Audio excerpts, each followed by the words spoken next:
Oh, the Miami Hurricanes just took a transfer portal L to Lane Kiffin. Are we going to be okay? You are Locked On Canes, your daily podcast on the Miami Hurricanes. Part of the Locked On Podcast Network, your team every day.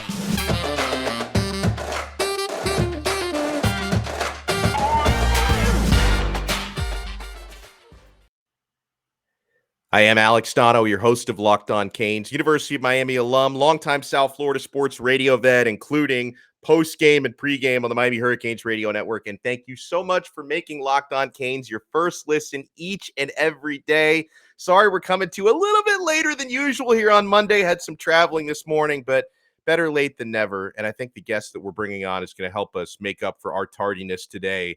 Guys, thank you so much for supporting our YouTube channel, which is growing day by day. I'm blown away by the quick growth to that for our audio channel as well. New subscribers are being picked up every single day. And if we keep talking to awesome people like this, I think we're going to be in good shape. So let's bring on our guest for this episode. He has joined us before, so he is now a Locked On Canes veteran. Brad Tejeda is with us from CanesInsight.com. Brad, how are you, sir?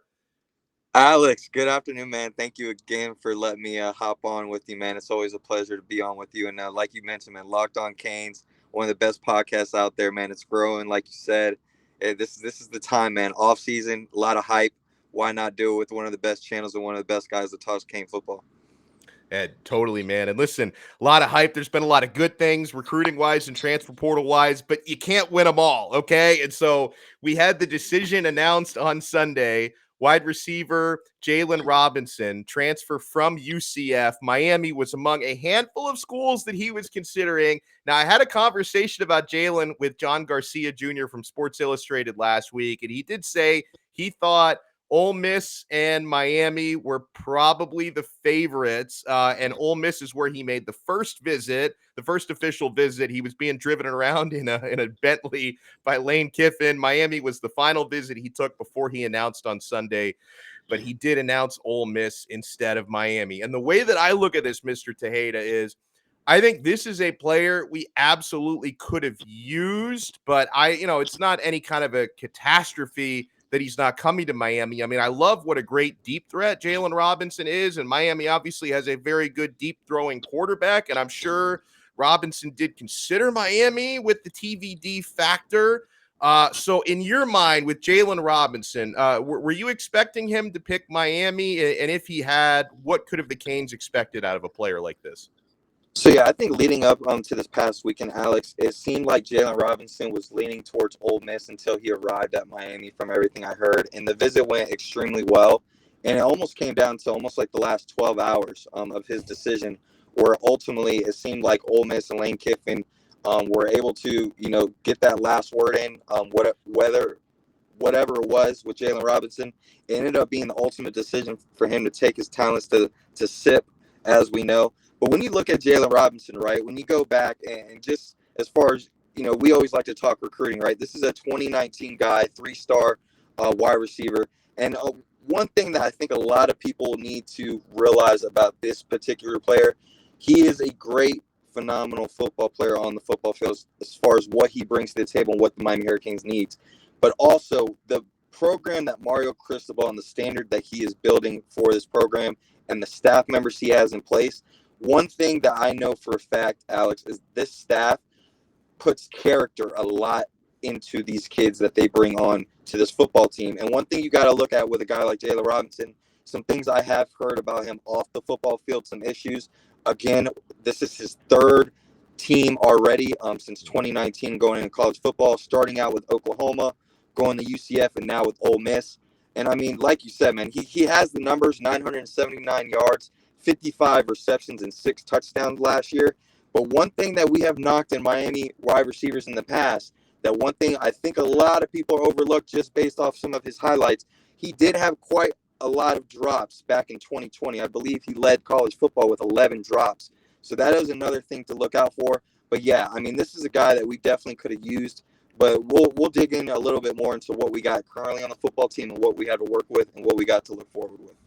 Yeah, we're certainly going to get into that because, again, I don't want anyone to think, oh, what's with all the negativity on this episode? I thought Donno was usually pretty optimistic on the Canes. Absolutely, because I said it at the top. This is a player Miami could have used. I don't think it's a player Miami needs. I think this could have been a nice icing on the cake type of luxury signing. But let's talk about another receiver who's in the portal. And this guy, he's taking his sweet time, right? He's getting wined and dined, and everyone on Twitter is talking about Jordan Addison, who's in the transfer portal from Pittsburgh. There was even some buzz a couple of weeks ago. Maybe he's considering staying at Pittsburgh. Most of the buzz that I've heard is pulling that player towards USC, but everyone that I've talked to says Miami's going to try, that Miami wants to be in the mix, that they would love to get, ACC Coastal guy to stay in the Coastal to come down a little bit south. So, Brad, what are you expecting the ultimate decision from Jordan Addison to be? Yeah, I mean, with Jordan Addison, you talk about this NIL stuff that's been happening in the past year, especially this offseason. He's at the top of the list. Everybody wants him. Like you said, he's getting wined and dined. He knows that his value is doing nothing but skyrocketing per visit that he goes to. And he just came off a visit to Texas. Everything sounded good there with Coach Sarkisian and obviously the new elite quarterback in Quinn Ewers, who has a lot of potential. Who knows what's going to happen with that? If that would be a nice dynamic duo. But he does have an official visit coming up for USC, like you mentioned.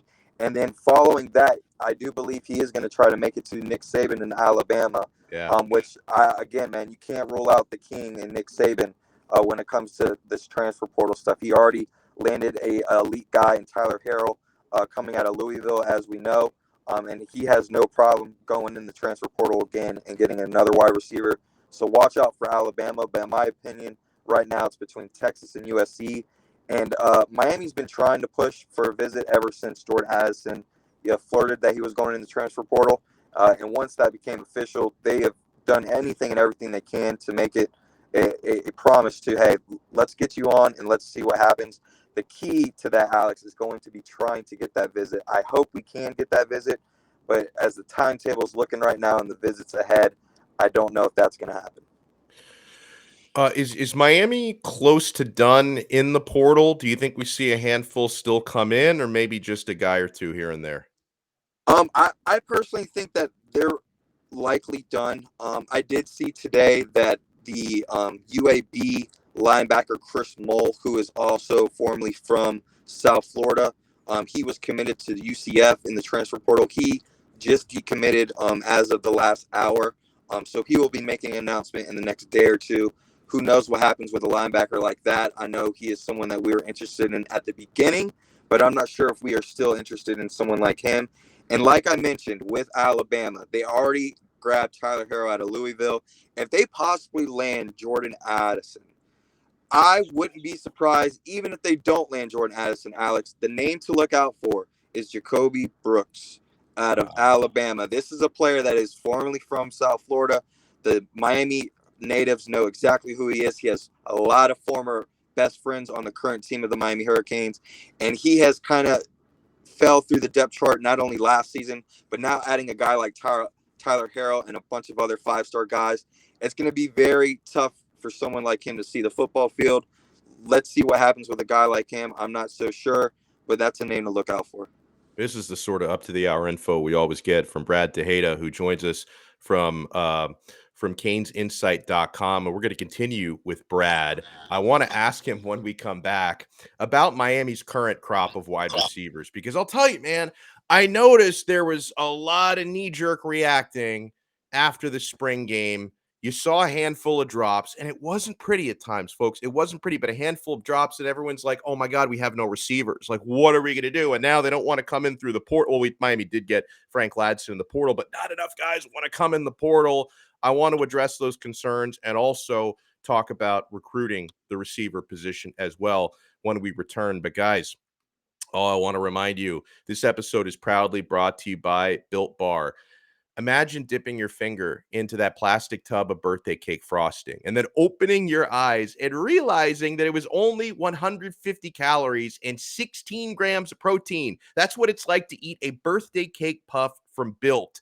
I just received my birthday cake puffs recently, and I have never had anything like this before. I just ate a birthday cake puff like a half hour ago before we started doing this episode, and it really does taste like birthday cake frosting. It is crazy. And we can't promise that these are going to be here tomorrow. So go get them today at built.com. And if you haven't tried the puffs yet, I'll let you in on a little secret, because that's what friends do. A chocolate covered marshmallow protein bar. Yeah, you heard me. Delicious flavored marshmallow covered in 100% real chocolate. Make every day your birthday with Built birthday cake puffs. Built has taken the delicious experience of biting into a fresh slice of birthday cake enrobed in 100% white chocolate and added sprinkles. And yeah, guys, the sprinkles are really in there, and they're awesome. With just 150 calories, 16 action-packed grams of protein, and only 9 grams of sugar, this limited time flavor is an amazing option if you're looking for a healthy way to get flavor and variety into your day. All Built Puffs are covered in 100% real chocolate. That means that with Built, you can eat healthy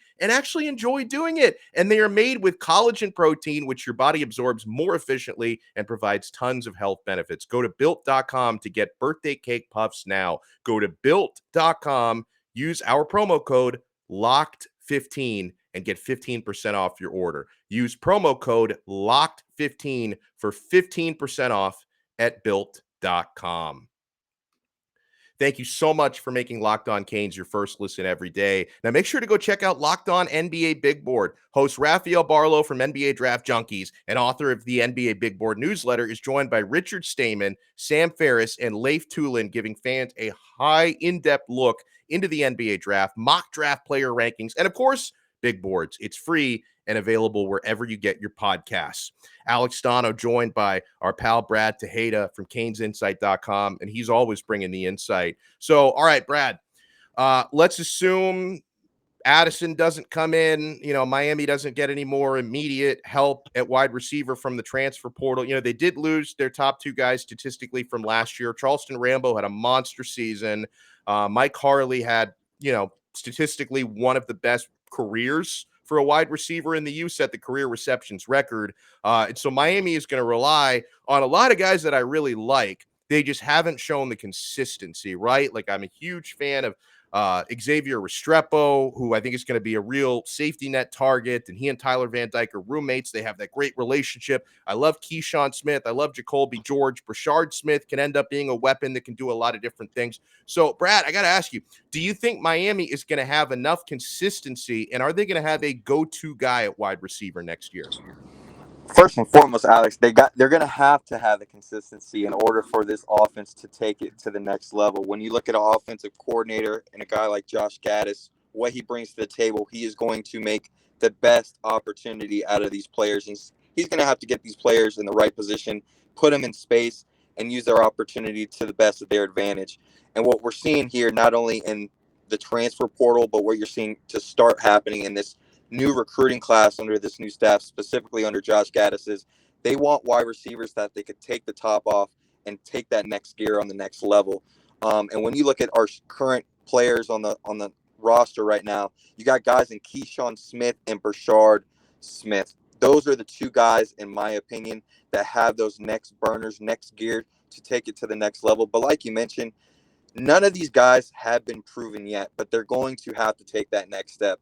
At the end of the day, this is going to be a wide receiver by committee, and Josh Gaddis has shown in prior other teams that he has coached that he is able to get the job done.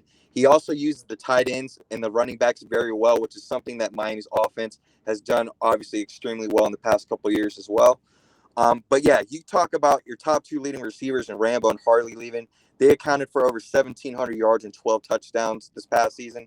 And when you look at the current guys on the roster, between the 7 main guys that we've been talking about all spring, they only account for 1,200 yards and 9 touchdowns between the 7 players last season. That is a big gap to fill, Alex. And between the tight ends and the running backs, someone's going to have to get the job done. And the guy that I'm looking for to take that next step is Romello Brinson. He is someone that I think people have forgot this spring ball, obviously due to an injury, but we have seen flashes of him last year. He only had 90 yards and 1 touchdown, but that 1 touchdown catch made top 10 Sports Center plays, and he is someone that anyone that has watched South Florida football, he is one of those guys that have always been high on the radar on every D1 team out there. The guy could have went anywhere in the country. He decided to come to the U, and now it's his time to shine.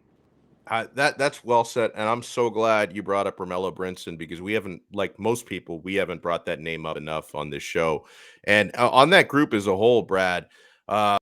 Something that I can remember Tyler Van Dyke saying this right after the spring game, because in the spring game there were a handful of drops, like deep balls that should have been caught weren't caught, and TVD went to bat for his guys, which is what you would always expect, right? But he said afterwards that's not a pattern. Like the drops that you saw today in the spring game have not been a pattern in spring ball. Do you agree with that? Like, is that the way you perceive spring practice, or do you think TVD might have just been sort of standing up for his guys a little bit? I mean, I think it's a little bit of both. Like you mentioned, as a quarterback, as a Heisman candidate, you want that guy to take the reins and kind of put all the blame on him. And that's kind of what he did. But at the same time, you can't give excuses to these players when the opportunity is given to them. You have to make the most of it, because I'm one of those people that firmly believe that these players on the roster that we've been talking about do have what it takes. But unfortunately, they haven't had the right opportunities. And now that they do, they have to be able to execute. We can't keep giving the D. Wiggins and the Mark Pope passes anymore. These guys have to take on the realms and be that next guy. And talking to a guy like Xavier Restrepo, the game plan for that spring game was strictly to get the foundation of the run going and build that trenches. They weren't too worried about the game plan of the wide receivers and passing the ball as much. But then again, it shouldn't be a cop-out to catching those balls. But that's something that needs to be done in order to get to the next level and win the ACC. Now, Miami lost in the portal Jaylon Worsham, who ended up at Auburn. Do you think, like, for the future, because he hadn't done a whole lot to this point, but do you think this is a guy that they could have missed in his development, or do you think he's going to go on to Auburn and do a whole lot? Is what I'm asking you. So, I mean, I think Daz Worsham, he didn't get, again, this is a guy that didn't have any really opportunity last year for Miami, and you could see that he was finally starting to grow a little bit. I know he was battling a lot of injuries his first year, which was keeping him, under a lot of other guys just because of how they wanted him to be used during practice because of his injury. That now he was being able to get the full range and do what he wanted to do. You saw little glimpses and flashes of what Daz can be. He is someone that I think definitely could have been useful in this program, especially this year. But I think he is going to do pretty well at Auburn. I could see him doing something, maybe not the same, but a similar role of what Anthony Schwartz, another former South Florida guy, did at Auburn. He's not necessarily the speedster, but I think the route running and the catching ability that Daz Worsham has, he definitely has what it takes to do some things over at Auburn. So nothing but best of luck to him. So let's stick with the wide receiver position. What do you see in the pipeline for the class of 2023? Who could you see coming in next year? I mean, right off the bat, Alex, the first guy and the number one priority for this staff and pretty much any team in the country that's looking at South Florida guys is Jaylen Brown out of Gulliver Prep. You're talking about a 6'1", 170-pound speedster. I mentioned earlier how we need to start recruiting guys that could take the top off of the next level, bring that safety in to have two guys to help on one guy. And Jaylen Brown is exactly what you need in the type of receiver. When you look at Josh Gaddis, specifically of the type of guys that he recruits, not necessarily who he coached, but some of the guys that he's landed, Alex. You're talking about a guy in Justin Shorter that committed to Penn State, transferred to Florida, who's a speedster guy, right? You have another guy in Chris Godwin, as we know, what he's been doing in the next level in the NFL, another speedster. And then you got John Mechie, former Alabama guy as well. That is another guy that Josh Gaddis recruited by himself to land. Those are the type of guys that you're going to start seeing the molds of that Miami wants. Jaylen Brown definitely fits that mold. And another name to look out for is Nathaniel Joseph, like I mentioned the first time I was here on the show. Miami Edison guy, him and his younger brother, 2024 running back. Both of those guys had all of Alabama, all of Clemson and all of Miami staff for the most part at their spring jamboree over the weekend. So he's another guy to watch out for. And Tyler Williams and Hakeem Williams, those were the two Williams guys that Miami had on their radar for a while. And like I mentioned, it seems like they're trying to go more towards the speedsters, and those guys are more of a height type of prototypical wide receiver that's going to be more used for their body. Me personally, I like Hakeem Williams a lot. I think he could be used at Miami, but Texas A&M and Alabama is now starting to flirt with him. So who knows what's going to happen with that recruitment.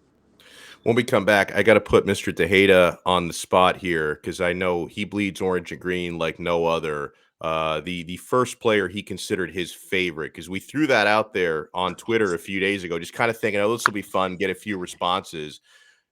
Hundreds of responses. I couldn't even go through all of them. It was crazy. I'll share mine with you. I want Brad to share his with you as well. This episode is brought to you by Bet Online. Our proud partners at Bet Online continue to be the number one source for all your betting needs and sports information. Find all the latest odds, news, and sports developments, including this year's basketball playoffs. On to the Eastern Conference Finals for my Miami Heat. Major League Baseball scores, fights, even next season's NFL futures, guys. And got college football futures as well. Over under 8.5 for the Miami Hurricanes. 30-1 odds for TVD for the Heisman. There's some really good stuff out there. Bet Online is your continued source for all your sporting wagering information, from live betting to playoffs, esports, and more. Head to their website today or use your mobile device to learn more about the trends and action. Bet Online, where the game starts. Thank you so much for making Locked On Canes your first listen each and every day. And it was amazing, Brad, when we threw it out there. And by the way, everyone can follow us on Twitter at Locked On Canes. Make sure you follow us there. Threw out there, it was Friday or Saturday, just because, and this was kind of a generational test more than anything, because you can kind of tell how old someone is depending on their answer. But growing up a Hurricanes fan, first player you considered to be your favorite. Now, for me, born in 84, some of my early memories, 1991 national championship. I don't remember 89 that well. 87, forget about it. I was like less than 3 years old at that time. And, I went on to see that quarterback win the Heisman in 1992. Gino Toretta was my first favorite. Like, I've had a lot of favorites over the years. Gino Toretta was my guy. And Brad, when I threw it out there on Twitter, we got answers. Anyone from, a couple people said Ja'Cory Harris, which is like, wow, were you born like 3 years ago? This is crazy. People going back to like the Ted Hendricks era to like George Myra Sr. Like, some people going way back. Some people going a little bit more recent. Had a Brad Kaya thrown in there. Had a lot of Lamar Thomases. Had obviously a lot of playmaker Michael Irvins. Had some Ray Lewis's, Ken Dorsey's, Warren Sapp.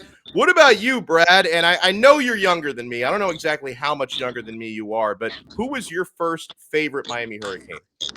Yeah, man. First and foremost, shout out to my guy, Lamar Thomas, another Gainesville native. As you know, I'm here up in Gainesville. Lamar Thomas is from Gainesville as well. So it's always good to hear that he's one of Miami Hurricanes' very own favorite players, man. He's a great guy. So yeah, I am 30. I'm about to be 30 years old, Alex. I got 2 kids. So I was born in 92. So when I look at the Miami Hurricanes football and what brought me to that original Orange Bowl to make me go out and buy every single jersey, every single hat, make sure my dad made me decked out in orange and green, and make sure I was on Green Tree whenever we had practice, it had to be the one and only Carroll City's finest, Santana Moss. That's a good one. Yeah. He got some love as well. He got quite a bit of love on there. Man, that 98-99 season, I mean, not only what he did as a wide receiver, Alex, but the electrifying atmosphere that he brought to the stadium when he would return a punt was something that I will never forget. And I mean, being able to watch him as a young kid, and then being able to grow up a little bit more and being able to appreciate another great returner in Devin Hester made me put a lot more into what a guy like Santana Moss brought to this program. And he was just a fan favorite. And hey, our main guy, Mario Cristobal, as we know, the bat signal, anytime we get a guy, he drops that Santana Moss gift. That's right. That's a great point. Wow. That's right. And Santana, and it's funny, Santana Moss got a lot more love than Reggie Wayne did. And, same era, same draft class and everything. But Santana Moss was definitely more fun just to watch with the return stuff. Because I remember, because I was like 16 years old when they won the 2001 national championship. And I loved Reggie Wayne. I knew he was awesome. But Santana Moss was the guy that you got your popcorn out for. That's for sure. And I mean, you talked a little earlier about cakes, man. I haven't heard of a cake that delicious that you mentioned until the white, orange, and blue Congrats Tay cake that he got on that recruiting when he picked Miami over Florida. That was the most delicious cake I think I've heard of. Well, listen, this is great stuff as always here. And guys, for a wealth of recruiting insight and Miami Hurricanes insight from Canes Insight, you want to make sure you follow Brad Tejeda. Follow him on Twitter at Tejeda Brad. Brad, thank you so much, man, for joining us. We'll talk to you again soon. Anytime, Alex. I appreciate it always, and go Canes. Go Canes. Guys, thank you so much for making Locked On Canes your first listen every day. Now go make Locked On ACC your second listen. Get all your daily ACC news in less than 30 minutes. It's free and available wherever you get your podcasts.